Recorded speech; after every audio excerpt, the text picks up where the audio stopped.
Yes, it's time for our interview. Yeah. It's time to meet Khari. Okay. We got a unique guest on. First name given, last name chosen. Khari Enui. She said chosen. She had her ghetto girl come out. Chosen. Is a Chicago-based artist from the South Suburbs, known for genre-defying experimentation, fearless improvisation, and boundless authenticity. And let me tell y'all, this is off script, but every time I see Khari perform, it's an experience. It's like he tapped into something that you never seen before. You know what I'm saying? It's very authentic. You'll remember his flow state. You know what I'm saying? He enters his flow state. Thank you, Gary. Thank you. And he uses hip hop.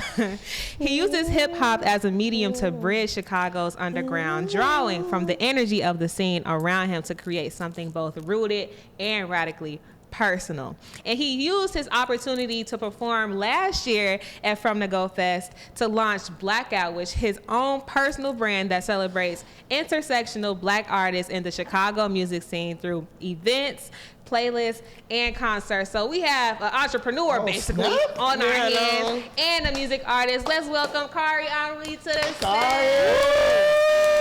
What's up, my boy? I'm good, man. Yeah, with this mic, I'm trying to get the sound all good.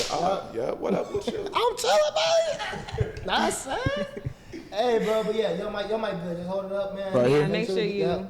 Sometimes our guests get a little shy. They hold it down here, but you used to hold the mic. They get comfortable. They just be chilling. You know what I'm saying? But yeah, I ain't trying to get them S's too close to it. You feel me? Yeah, I feel you good. You good, right? That's a good distance, man. How you doing? How's your vibe today, man? Honestly, man, things been moving really fast lately. Really? But I feel very broken blessed. Broken. Yo, I need that on a t-shirt. I like that. Broken blessed. I never seen. But don't call yourself broke though. You gotta say you. It's wait, you said broke and blessed. That's why I ain't say poor. I thought you said broke. I'm waiting for my. Hey, I can. This is the first time I'm looking and I'm like, oh, I can put a date to it being on the way. That's why I say broken blessed. It's because that's a place, not a, you feel me, a lifestyle. Yeah. I love. Man, I could tell we about to have some gems drop today. Yeah, it's gonna be like that. Natural. Real good. Naturally. So you said your name is, you go by first name given, last name chosen, Khari Enui. What was the process of creating your stage name? So first name given, Khari is Swahili for Riku. It was actually my big sisters that had picked that name. My big sisters and my mama. So it's like a name that's a gift of love. It says you like a king. I never wanted to let go of that. But for me, my older siblings, Hit Zion, my older brother, and Free to Cash Flow, my older sister, been making music since I was like 10, 11. But I wasn't able to build. Is Zion's your older brother? Yeah. Oh wow. That's part of why I brought him out. Wow. I would have brought Frida, but she was auditioning for Baddies that day, literally while I was performing. But yeah, I had watched them for like 10 years before I was ready to build the initiative to start releasing, like making and releasing music. So for me, ennui, which means dissatisfaction in French, was like an altar where I channel the initiative that I needed to address what dissatisfies me in my life. Oh, so that's why you named yourself that. Okay. That's so dissatisfaction. So because he's talking about the things he don't like in life. Yeah. So you were saying Khari don't like, and then he drops a song. That's fire. That's actually fire. That's tough. And music is an outlet for a lot of people, so that makes sense. Yeah, that's tough, big bro. That's tough, big bro. So tell me, what's name a song that like kind of encapsulates that? Like I can't say the name of it on this show, but I mean, my biggest song is F word, N word, hitter. Anybody who know me know. I mean, the first show I punched a hole in the ceiling. So you get. Wait, how did you reach up to the flying? I jumped onto Zeus Guap's shoulders and started punching the air and discovered that I was high enough to punch the ceiling, which made me realize I needed to step into bigger venues for my next show. You had to pay for that ceiling? No, I did not, because the show was successful. So they made more money than they lost. But yeah, I mean, it's why I wrap my hands too. And that's like a very consistent thing is back when I used to like wrestle in high school. I like, wrestled in high school too. That's tough, big bro. I didn't know See, I know that. I rock with you. Man, I was short when I was first started. So I went from 113 to like 132 to like 145 to 160 because I was just getting taller as it went. You progressed. I stayed at 132. I was 132 my whole But you was probably the same height as you graduated at. And I don't even mean that as no shade. It's just you know what I'm saying? Some people be a height and then they stick there. Yeah, I was like 5. We get it, bro. You 6'3", bro. I was like 5'3" in 8th grade. You feel You me? said you stayed the same way. But yeah, it's why I wrap my hands. Is like Gary said preparing the same myself for battle mentally. It helped me address like the anxiety because back when I used to wrestle, I realized that all of the anxiety and excitement, it's like you needed that. When I wasn't afraid, I usually didn't perform well. So when I'm tall, so everybody I went against was like 20 times stronger than me because they were still the same weight, but they were shorter. Right. So I'm like, all right, little mini Hulk, I'm scared of that dude. I was finna say the N word. I'm scared of that dude. But I was like, yeah, you said something worse. Mini what? You said, all right, little mini Hulk. I thought you said something else. Nah, like little mini Hawks. I'm like, yeah, I I'm thought you scared. said I'm little scared mini. of what happened Cleared when they that get up. their hands on me. So I attack first. And Right. So you strike first. Man. Yeah, I set a takedown record for my school. So Really? yeah, it's Oh, because I'm in there. that was all I was really good at. Where'd back you go? then. Cretin-Monique High School. That's okay. like. So I grew up in South Village. Okay. That's like close to the Heights. If you know the South suburbs, you know what I'm talking about. Yeah, I but know what you're talking about. I grew up in Madison. Tough. See? Type stuff. Tough. I ain't really from the go. No, I'm playing. I be in the go. We from the go show. I be in the go. I know that's right. What's the word with it though? It counts, bro. It counts. Listen, it counts. I love that. A little bit. I love that so much. So I want to get into your unique stage presence, right? Because I wish we could insert a clip. We might not. That's up to our editor. But every time I see you perform, like you just have a very unique stage presence, like I said when I introduced you. So I'm just wondering, like, where did you get that inspiration for that presence from? Like, was there a specific moment where you were like, this is the energy I want to channel every time I perform? So if I was to describe the 2 projects that made me start, it would be the project Gray by Moses Sumney and the project Some Rap Songs by Earl Sweatshirt. I love that album. You get it then. Some Rap Songs because honestly, I made the full commitment to making music, honestly, during one of the longest depressions of my entire life. And that was the first project that really encapsulated what it felt like to me. Like, not just the lows, like the mediums, if that makes sense, like the everyday. And then Gray, I identify as asexual. That's the reason why I wear this black ring on my middle finger consistently. Moses Sumney is also an abstractly queer artist. And I started to learn how to tell different stories from listening to him. And he's like a singer, like a full like folk neo-soul singer with Ghanaian history. But it was like melding those 2 things. I would say a lot of my stage presence influences, I'll go Doechii for sure. Okay. Denzel Curry, low-key. Denzel Curry was crazy. I'm rocking Denzel Curry. Yeah. Heavy, bro. I say, and then honestly, then it get real like Mike Mavi, like real like lo-fi rap. Okay. Yeah. That's the vibe, huh?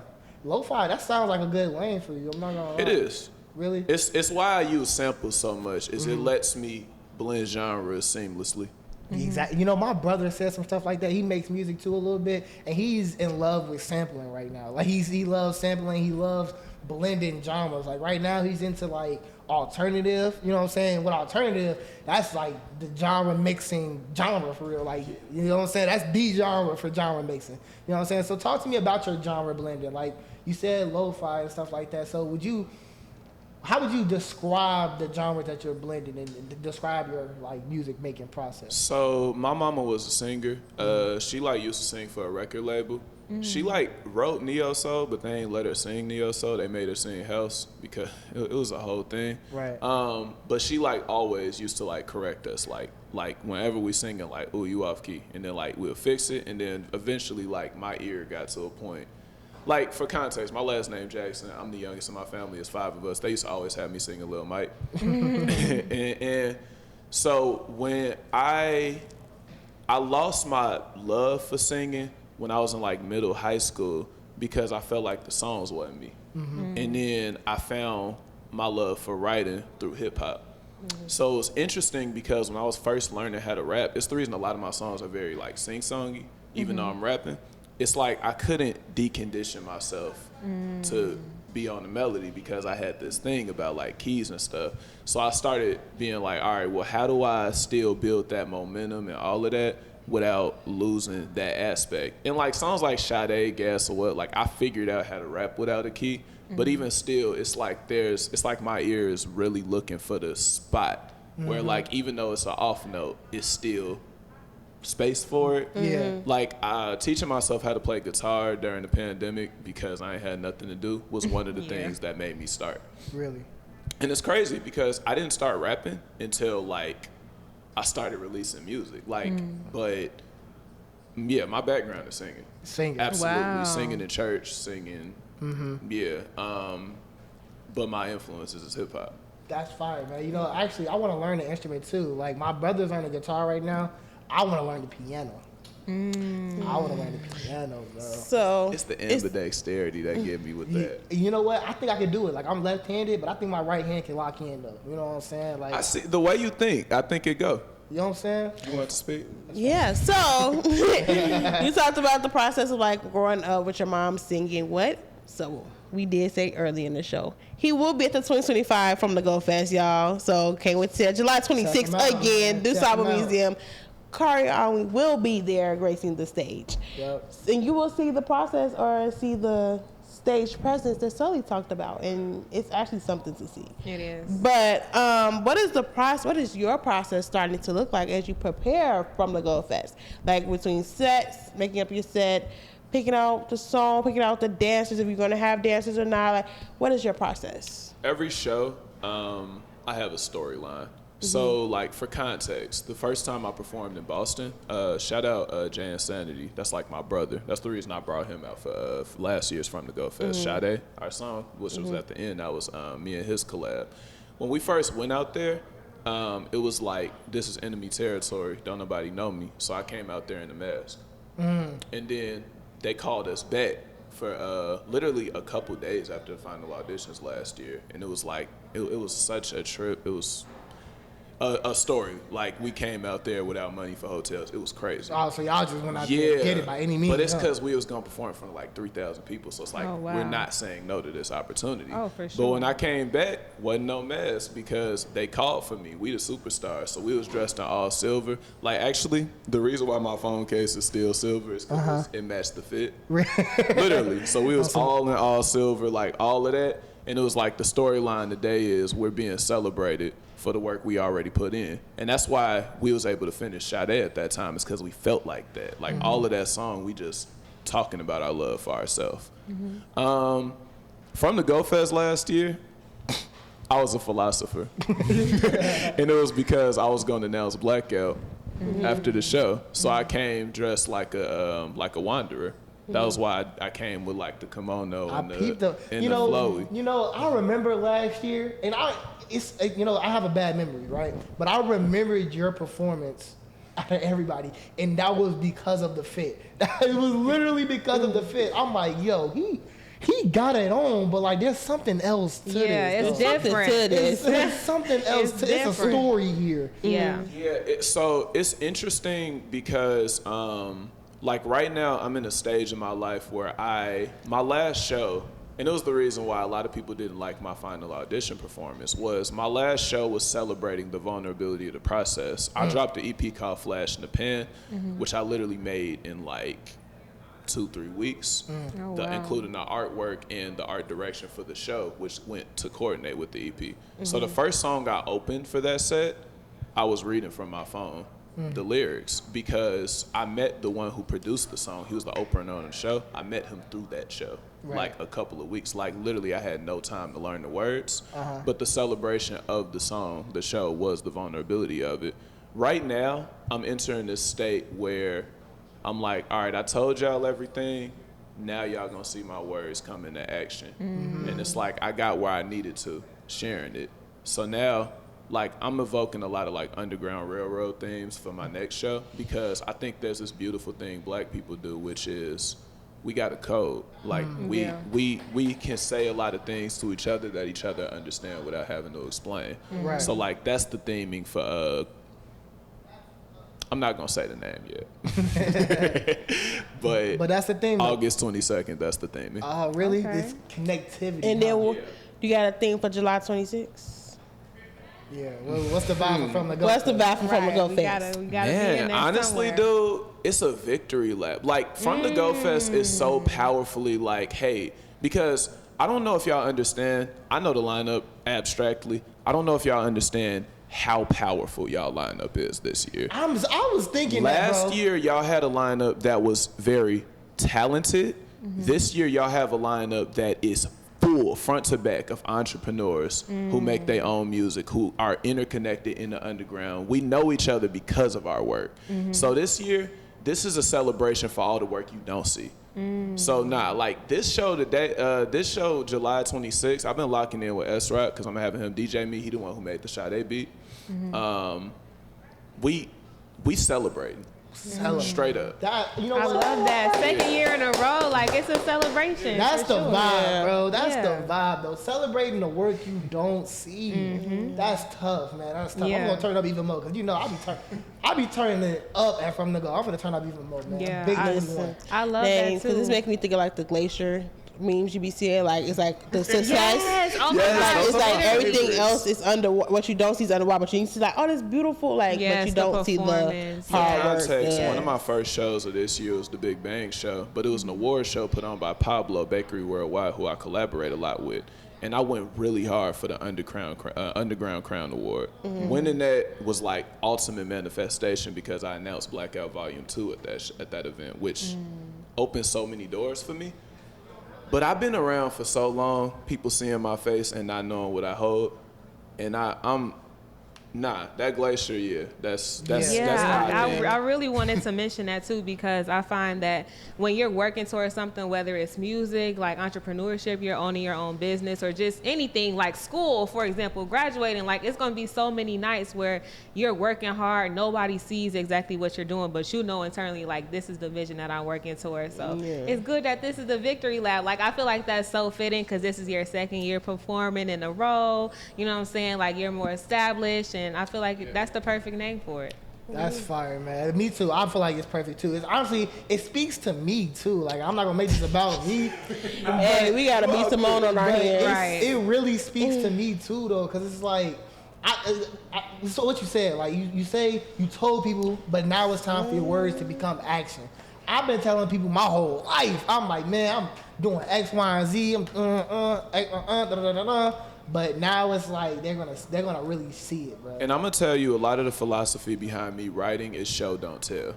So That's people some real don't really, filmmaking stuff. people don't I really like that. understand my lyrics that well, but they feel them. And I plant a lot of seeds that a year later they come back and really understand. Like for example, like Back to Light, the inspiration for the entire Flash in the Pan project, plus the rollout for the show, was this song I wrote, North Star, that I eventually remixed called Polaris. Literally like allusions to Ellen of the Ways, a goddess I was being contacted by, allusions to Helen, my great grandmother who passed and really sent me down the journey of becoming an artist. Like there was so much I was talking about that was just muddied in the mix of I feel a lot, but like, yeah, like honestly, sometimes I've been using my writing style to like the way I promote and post things on social media. I tried to make it align, and lately that's been doing a lot of work for me as far as taking me into new spaces. Because when people can see the intentionality, they start to believe in it when they see the results of it. Yeah, I feel that. Yeah. So I got a question, you know what I'm saying? So we already know that you're gonna blow up, you know what I'm saying? The work that you putting in, like, it's gonna happen. So what I wanna know is, what are you gonna do specifically with your platform? Like, what are some things you care about? Like, what you wanna change in the world? Okay, so when I first did Blackout, the rule I made to myself was every single person on the lineup, the host, the stage manager, the performers, would all be fed and paid. It will be an all-black lineup, intersectional, a lot of men, women, queer, and straight alike. different genres of music in the black scene. That's why I booked Nisi Poo. She gets you dancing. Ifani, she is soul. She is reggae. She is foreign.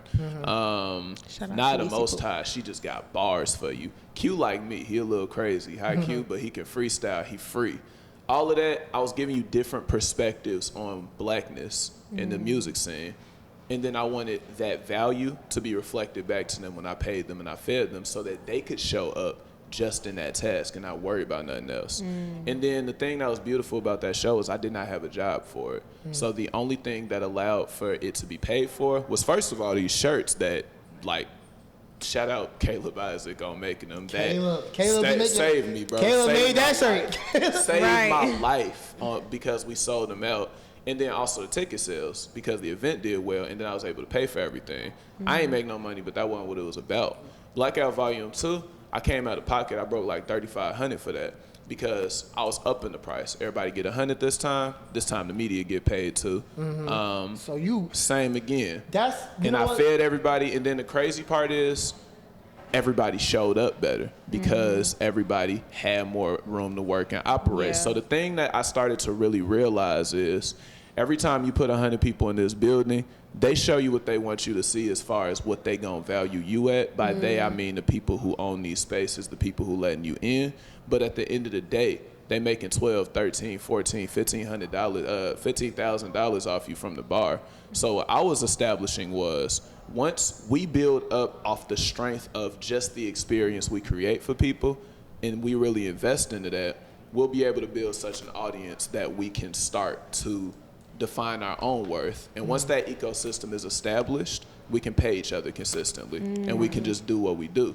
And then the thing that was amazing for me is I got my first contract recently that was, instead of me paying the venue to throw the event, they're paying me for it. Wow. And I was like, congratulations. Whoa, it's not going to be hard for me to pay everybody. Yeah. Pretty soon, it starts to get more regular that I can throw events because I'm not coming out of my own pocket. Right. So it's like the intention is becoming the value monetarily.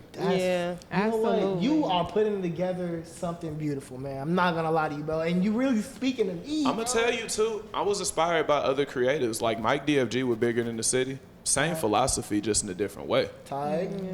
Literally. I feel that, bro. And as a filmmaker, bro, like I definitely feel the need to want to feed and pay everybody, bro. Especially like my actors. I want to be. Right. Like, I don't want you to just come out for free, bro. We're not doing this as a hobby. You know what I'm saying? Yeah. This ain't a hobby, bro. So, dab me up to that, bro. Real. Yeah. So, you good? Go. Okay. I'm going to say, we were talking about True Star and like From the Go Fest and how much of an impact this had on you as an artist. So what are some things that we can expect from you coming up? I know you talked about Blackout, but what else can we be excited for that you got going on? Okay. Straight up, July 19th, I'm going to be, not my show, but Summer Agreed, Mike DFG, Bigger Than the City. This will be down at the book club. Man, you getting a really good set out of me that day. I ain't going to lie. Bring water. Bring water. Bring some water. It's going to be a really special day. Honestly, and it's not just me. There are so many people on that lineup who have put on some of my absolute favorite shows. Like, shout out Devin with Sounds of Truth at Shuba's Tavern January 3rd this year. Shout out OK Deezy, working himself up to 50,000 streams. Shout out Kales. Shout out Menace for Hire and Wayne Gazi. Shout out DJ John West, who I believe is on From the Go Fest this year, who is also DJing them. Shout out Mike DFG. Look at the type of person this is. Yeah, shouting out everybody. Right, I love that. And then that's character. The day after that, July 20th, I'm hosting Spark in the Plug. You know, Flash in the Pen, Spark in the Plug. That's gonna be my second open mic over at Fortune House. So that's really like down the street. That's over in Bronzeville. Really? Okay. Yeah, it's not far from here. That's dope. And I believe, honestly, like, I'm trying to pack that one out because it'll be a free donation base, but it's just about like giving people an opportunity to become ingratiated in these spaces, start to get more exposure and whatnot. Right. Okay. I love that. That's dope, man. I appreciate you, bro. We're definitely going to look out, bro. You know what I'm saying? Go to his shows, bro. Y'all told you. He going to have a July 19th. That just sounded great. That just sounded great, bro. Yeah. Appreciate it, bro. All right, let's get into the game. Oh, yeah. Get into it. Okay, what's the word? All right, so Let's see. Khari is a trivia fan. So let me go ahead and pull up. So what do you like? Movies, video games, cartoons? Y'all, they don't watch movies like that. What are y'all even into, bro? Like, do y'all? You ask this every week to distract us from the fact that you. I'm just asking, like, what type of trivia are y'all good at, bro? It's real spicy. What type of trivia are y'all good at? I'm gonna pull up movie trivia. Keep this one in, y'all. Let me see, movie trivia. Let's see. We're going it's real short. You know what I'm saying? When did it start getting cold up here? Oh, shout out Dwayne Neff, who was on From the Go Fest last year and is on Summer Agreed. I completely forgot to say his name. Yeah, shout out to you for just literally shouting out everybody, bro. I see this on person, bro. The community you building, the community, like, that's what's up, bro. It's because we don't have none of this without each other, and people really like. It's such a world of like individualism that people lose sight of that so often. Yeah. Straight up. Yeah, bro. Shout out to you for really building community in Chicago, bro. Cause it's like, that's real. Let everybody else tell it, bro. Everybody's out for themselves, bro. So like, I'm glad that and I feel like we talked about that last week a little bit. Everybody's really coming together, and it's a new time together. That's amazing. So look, I'm gonna start y'all with an easy question. Okay, this question is for Sully, since you wanna come for me about the game. Definitely came. What do these 4 actors have in common? These 4 actors. You got Mark Hamill, Caesar Romeo, Joaquin Phoenix, and Heath Ledger. I know this one. She don't even know who them people are. And Heath Ledger. I know this one. You know this one? Go ahead, Khari. Tell us something. It's a Batman reference. I'm saying it's either Marvel or DC. It's a DC thing. A DC character, a really popular one. Really like Batman. Joker. A DC character? They all played the Joker. So I thought I said they all play Joker. I had to think about it. When I said that's either DC or Marvel. Yep. That's my point. Ooh, this is an interesting question. Anybody can just shout it out. What was the first Disney princess movie to be given a live action adaptation? Was it Snow White? No, it was Cinderella? not Snow White. It was Cinderella. I said that. Yeah, she did. Kennedy said Cinderella. it first. She said it first. Good job. You said Kennedy Snow White. got I didn't hear you. Brandy was the best one, but it's okay. Keep going. You said which one was the best one? Brandy. Oh yeah. With Brandy and Whitney Houston and the beauty. Whoopi Goldberg. Oh my God, I'm so sorry, Whoopi. Which beloved action movie starring Eddie Murphy had a sequel released in 2024? Daddy Daycare. No. It's that movie with him and his friend who was in that movie. Yo, she threw me off. Daddy Daycare. What that movie called, bro? You said Eddie Murphy. It's like is that Ghostbusters? No, that's Ghostbusters. Was it him? It was I'm mad because I know what it is. Excuse me. I'm not going to tell you what it is, but I'm going to describe it. And if I describe it, you gotta give me the point. It was him, and it was Will Smith. No, that wasn't. It was not. Will Smith was out of there.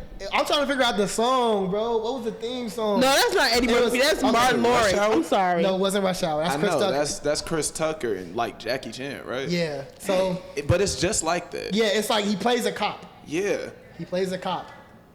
But where is he? It's Beverly Hills Cop. Beverly Hills Cop. Do y'all remember the theme song, bro? No. What was the Beverly? It's okay. Next question. All right. Last question. Because I never even watched that movie. I'm so sorry. You never watched Beverly Hills Cop? I never. It's a great I probably movie. did. I don't remember it though. All right, bet. Last question. All right, and then I'm gonna leave y'all be. Gotta find a good one. Give me 1 second.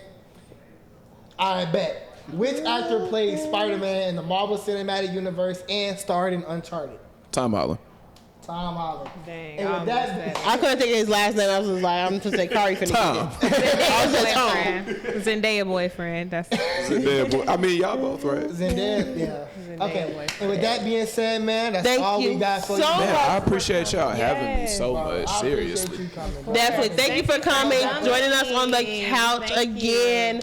Can't wait to see what you have to offer in the stage from the Go Fest stage, July 26th man. at DuSable Museum's Courtyard.